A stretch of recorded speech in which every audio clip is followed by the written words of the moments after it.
Bismillahirrahmanirrahim. Doa merupakan salah satu cara seorang hamba berkomunikasi dengan Sang Khalik, dengan Allah Subhanahu wa Ta'ala. Doa juga menjadi bukti kelemahan dan ketidakberdayaan seorang hamba di hadapan Allah Subhanahu wa Ta'ala. Oleh karena itu Allah Subhanahu wa Ta'ala menganjurkan kepada kita selaku makhluknya untuk senantiasa bermunajat, berdoa kepada Allah Subhanahu wa Ta'ala atas segala hajat kita. Sebagaimana disebutkan dalam Quran surah Al-Baqarah ayat 196, Allah Subhanahu wa Ta'ala berfirman, A'udzu billahi minasyaitonir rajim, Bismillahirrahmanirrahim. Wa idza sa'alaka 'ibadi 'anni, dan apabila hambaku bertanya kepadamu tentangku, fa inni qarib, maka jawablah, sesungguhnya aku dekat. Ujibu da'watad da'i, aku akan mengijabah, mengabulkan doa orang yang berdoa. Idza da'an, apabila dia berdoa kepada. Quran surah Al-Baqarah ayat 185. Allah Subhanahu wa Ta'ala juga berfirman dalam ayat yang lain dalam surah Ghafir, surah Al-Mu'min ayat 60. Allah Subhanahu wa Ta'ala berfirman, A'udzu billahi minasyaitonir rajim, Bismillahirrahmanirrahim.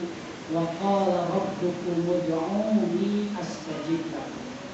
Wa qala rabbukum, dan Tuhan kalian semua berfirman, ud'uni, berdoalah kalian semua kepadaku, astajib lakum, niscaya aku akan memperkenankan, mengijabah, mengabulkan permintaan doa kalian. Quran surah Ghafir, surah Al-Mu'min ayat 16. Ma'asyiral muslimin wal muslimat, jamaah surat Al-Asr. Rasulullah SAW juga menganjurkan kepada kita agar kita berdoa dengan hati yang betul-betul meyakini bahwa doa kita akan dijawab oleh Allah Subhanahu wa Ta'ala. Bukan dari hati yang lalai, yang main-main, sehingga doa itu tidak akan dijawab oleh Allah Subhanahu wa Ta'ala. Rasul mengingatkan dalam hadis riwayat At-Tirmidzi, Rasulullah SAW bersabda, "Ud'u Allah wa antum muqinuna bil ijabah." Berdoalah kalian semua kepada Allah wa antum muqinuna, dan kalian semua yakin bahwa doa kalian diijabah, yakin akan diijabah. Wa'lamu, dan ketahuilah, annallaha la yastajibu du'a min qalbin ghafil. Sesungguhnya Allah tidak akan diijabah doa yang datang dari hati yang lalai dan main-main.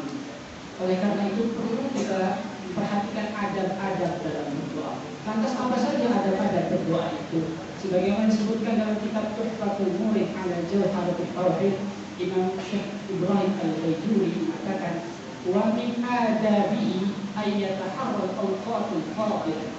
Di antara adab-adab berdoa adalah kita memperhatikan waktu-waktu yang utama dalam berdoa. Kana yad'u fis sujud.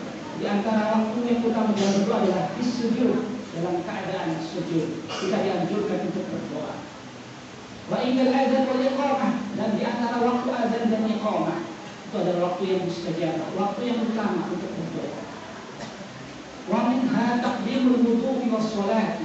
Sebelum kita berdoa, utamakan adalah mendahulukan berwudu dan bersolat terlebih dahulu. Menaikkan sholat terlebih dahulu dalam keadaan suci terlebih dahulu. Wastiqbalil qiblati, dan menghadap kiblat. Itulah adab-adab berdoa yang harus kita perhatikan. Menghadap kiblat. Wa raf'ul yadayn ila jihatis sama, mengangkat kedua tangan kita ke arah langit sebagai bentuk penghambaan kita kepada Allah Subhanahu wa Ta'ala, merendahkan diri hadapan Allah Subhanahu wa Ta'ala. Wa taqdimut taubati wal i'tiraf bidz-dzambi, mendahulukan taubat, istighfar, meminta Allah, meminta ampun kepada Allah Subhanahu wa Ta'ala agar diampuni dosa-dosa kita sehingga kita dijabah doa-doanya. Wal ikhlas, ada berdoa selanjutnya adalah ikhlas, murni karena Allah Ta'ala.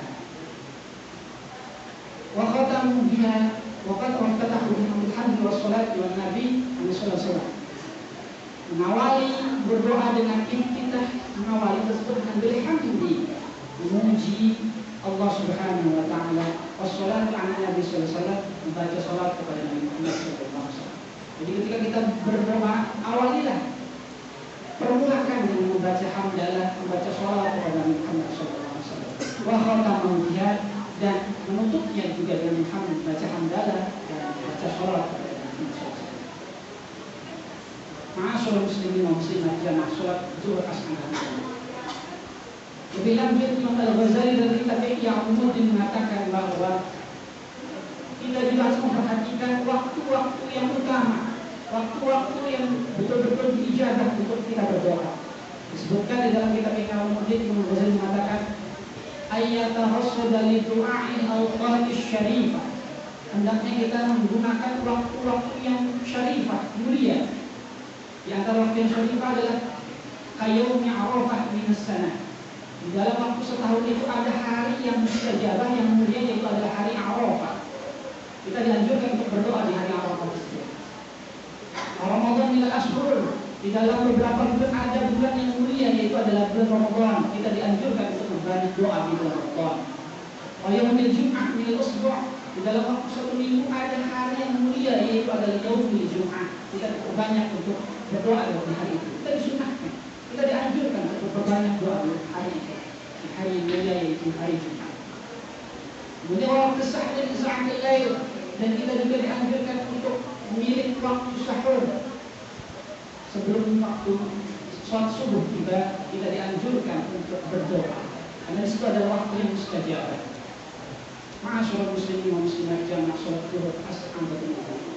Kemudian lebih lanjut Imam Al-Ghazali dalam kitab yang sama, Imam Al-Ghazali mengatakan dalam kitab Ihya Ulumuddin, ayyatani ma'al ahwal syarifah. Hendaknya ketika kita berdoa memperhatikan keadaan-keadaan yang mulia. Selain waktu-waktu yang mustajab, ada keadaan-keadaan yang mulia. Apa keadaan-keadaan yang mulia itu? Qala Abu Hurairah radhiyallahu anhu, Abu Hurairah radhiyallahu anhu berkata, inna abwabas sama'i tuftahu inda zahfi sufufi fi sabilillah.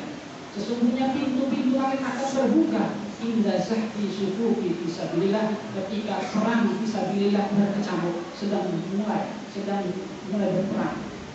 Maka doa itu akan mustajab, akan diijabah, makbul. Kemudian waktu yang mustajab adalah ketika bainal adzan wal iqamah, wa inda iqamati sholatil maktubah, yaitu ketika sholat fardu adzan dan iqamah berkumandang, sholat fardu ditunaikan, kita dianjurkan untuk memperbanyak berdoa. Wa inda nuzulil ghaiz, ketika turun hujan, maka kita dianjurkan juga untuk memperbanyak berdoa. Itulah beberapa adab-adab yang perlu kita perhatikan dalam berdoa. Semoga kita termasuk hamba-hamba Allah yang dijabah doa-doanya, dan termasuk hamba-hamba Allah yang sering bahkan rajin berdoa kepada Allah Subhanahu wa taala. Amin ya rabbal alamin. Terima kasih atas perhatiannya. Mohon maaf jika ada salah kata yang menyinggung perasaan para jamaah. Sholat zuhur asar maghrib. Kita akhiri dengan membacakan alhamdulillah